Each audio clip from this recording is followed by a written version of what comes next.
ഞാനിന്ന് മാർക്കറ്റിൽ നിന്ന് മീൻ വാങ്ങിയിട്ട് വന്നു. പക്ഷേ അപ്പോൾ എനിക്ക് ഇതിൽ നല്ല മീൻ ഏതാ മോശം മീൻ ഏതാണെന്നൊന്നും അറിയില്ലായിരുന്നു. അതുകൊണ്ട് പല സൈസിലുള്ളതാണ് ഞാൻ മേടിച്ചത്. പച്ചമീനും ഉണ്ടായിരുന്നു, ഉടവും ഉണ്ടായിരുന്നു. അപ്പോൾ വീട്ടിൽ വന്നപ്പോൾ അമ്മയാണ് എനിക്ക് എങ്ങനെയാണ് ഒരു മീൻ പച്ചയാണോ അതോ അത് മോശമാണോ എന്ന് കണ്ടുപിടിക്കുക എന്നുള്ള ചെറിയ ടിപ്സ് പറഞ്ഞു തന്നത്. എല്ലാവർക്കും അറിയാമെങ്കിലും ഞങ്ങളെപ്പോലുള്ള ചില യുവാക്കൾക്ക് ഇത് അറിയണമെന്നില്ല. അതുകൊണ്ട് ഞാൻ നിങ്ങൾക്കുമായി ഷെയർ ചെയ്യുന്നു.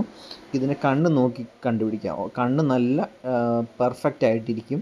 അതായത് ചുവപ്പ് കളറൊന്നും ഇല്ലാതെ കണ്ണിരിക്കും. പക്ഷേ ചെകിളം പൊക്കി നോക്കുമ്പോൾ നല്ല ചുവപ്പാണെങ്കിൽ അത് ഫ്രഷ് മീനാണെന്നാണ് അർത്ഥം. പിന്നെ വളഞ്ഞും പൊളഞ്ഞൊന്നും ആയിരിക്കത്തില്ല ആ മീൻ കിടക്കുന്നത്, നല്ല സ്ട്രെയിറ്റ് ആയിട്ട് തന്നെ ഇരിക്കും.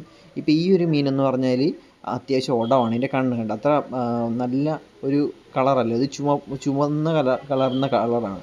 ഇതിൻ്റെ ചെകിൾ നോക്കുമ്പോൾ അതും അത്രയും നല്ല ചുവപ്പൊന്നും അല്ല. അപ്പോൾ ഇത് കുറച്ച് ഉടഞ്ഞതാണ്. മൂന്നാമത്തെ മീനാണെങ്കിൽ അതിൻ്റെ ചെകിള നോക്കുമ്പോൾ അത്ര നല്ല ചുവന്ന കളറൊന്നും അല്ല. കണ്ണാണെങ്കിൽ അത്ര ഒരു പച്ച കളറൊന്നും അല്ല. അപ്പോൾ ഇതൊരു മെത്തേഡാണ്. പിന്നെ മീൻ നല്ല സ്ട്രെയിറ്റ് ആയിട്ട് കിടക്കും പച്ച മീനാണെങ്കിൽ ഇതുപോലെ. പിന്നെ ഒരു കാര്യം എന്ന് വെച്ചാൽ നല്ല ഫ്രഷ് ആയിട്ടും പച്ച മീനും ആണെങ്കിൽ ഇപ്പോൾ ഈച്ചയൊക്കെ വന്നിരിക്കും.